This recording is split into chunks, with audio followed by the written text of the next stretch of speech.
बोलिए भारत माता की जय। बड़े भाइयों, चाचा चाची,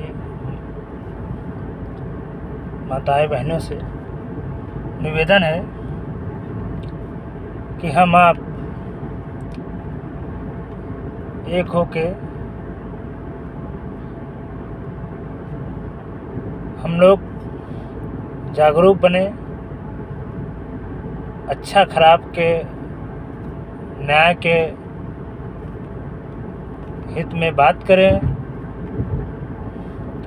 हमारे आपके बीच जो भी नेता हमारे आपके लिए लड़े, हम लोग उसके ही लिए मतदान करेंगे, हम लोग उसके साथ रहेंगे। आप लोगों से यही निवेदन है, क्योंकि महंगाई पीछा नहीं छोड़ेगी हम लोगों की।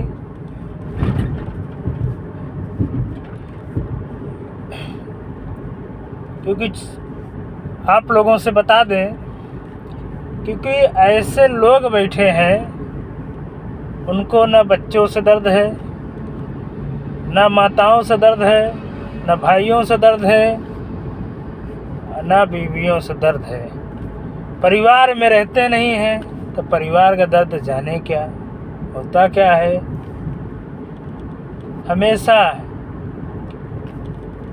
अब जान लीजिए, बाबा साहब हम लोगों को एक अधिकार, बहुत बड़ा अधिकार दे दिए हैं कि हम लोग सही गलत के देखा कर सकते हैं। हमेशा हम लोगों के ऊपर 15 राज किया है, अब 85 हम लोग फूट जाते हैं किसी न किसी के बहकावे में, 15 के बहकावे में कह लीजिए तो। 85 हम लोगों कभी एक होके, एकजुट होके हम लोग कभी काम नहीं कर पाए हैं। आज इसलिए नौकरियों देख लीजिए, नौजवान भाइयों का उम्र चली जा रही है बेचारों की, कोई नौकरी मिलने की तगार नहीं है, क्योंकि सारी सेक्टरें प्राइवेट हो चुकी हैं। हमारे मोदी जी ने हर साल 2 करोड़ नौजवानों भाइयों का नौकरी देने का वादा किया था। आज 12 साल हो गए, 12 साल में कई करोड़ नौकरी दिए हैं हमारे मोदी जी।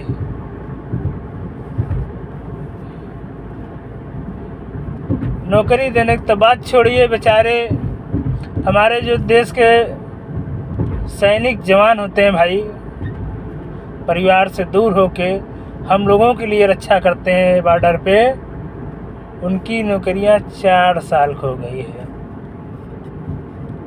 जिसको कहते हैं अग्निवीर।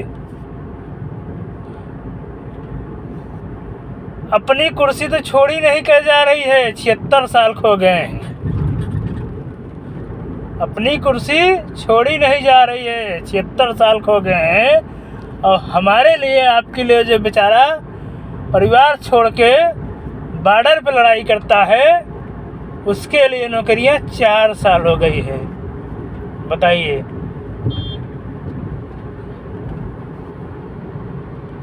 इसलिए कह रहे हैं आप लोगों से, माताओं बहनें से, चाचा चाचियों से, नौजवान भाइयों से,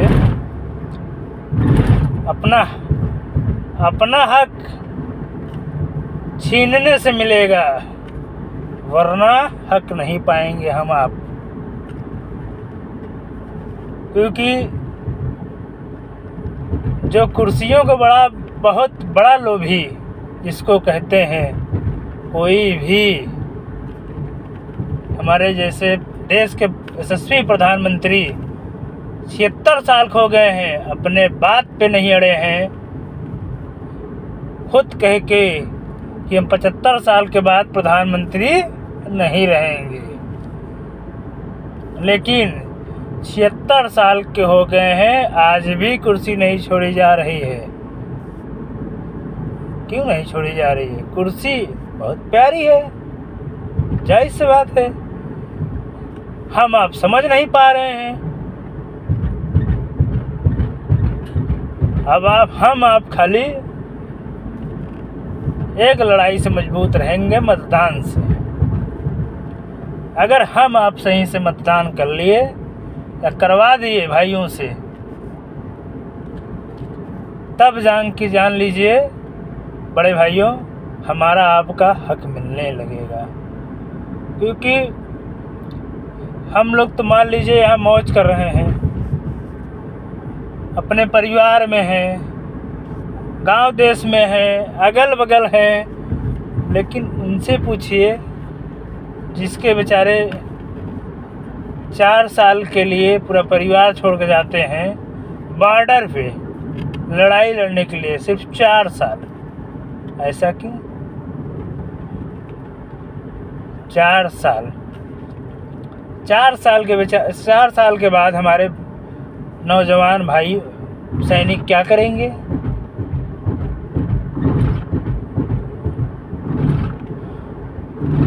MP MLA तो हमेशा वेतन लेते हैं। 5 साल के बाद वेतन ख़त्म हो जाता है, तो जिसको बोलते हैं पेंशन। और हमारे जो बॉर्डर पे नौजवान भाई लड़ाई लड़ते हैं, उनके लिए कुछ नहीं रखा है, उनके लिए कुछ नहीं है। क्योंकि हमारे ऐसे देश के यशस्वी प्रधानमंत्री बैठे रहेंगे तो कुछ होने वाला नहीं है। देश का देश बर्बाद हो जा रहा है। नौजवान भाइयों, बस यही कहना चाहूँगा आप लोगों से, चाचा चाचियों से हाथ जोड़ के निवेदन है आप लोगों से, जागरूक होके एकजुट ऐसा मतदान करिए। इस बार हम आप लोगों को दिशा भी बताएंगे, कहाँ मतदान भी करना है। जो हमारे आपके लिए हित सोचे, आप लोग भी समझदार हैं। हमारे बताने से मत करिएगा, आप लोग भी समझदार हैं। आप लोग हमारे बच्चों को कहाँ हक मिलेगा, हमारे नौजवान भाइयों को कहाँ नौकरी मिलेगी, बेरोजगार बेचारे घूम रहे हैं, उस हिसाब से हम लोग वोटिंग करेंगे 27 में। और 27 के साथ साथ हम लोग 29 का भी बदलने के शपथ लेंगे। क्योंकि ऐसे प्रधानमंत्री नहीं चाहिए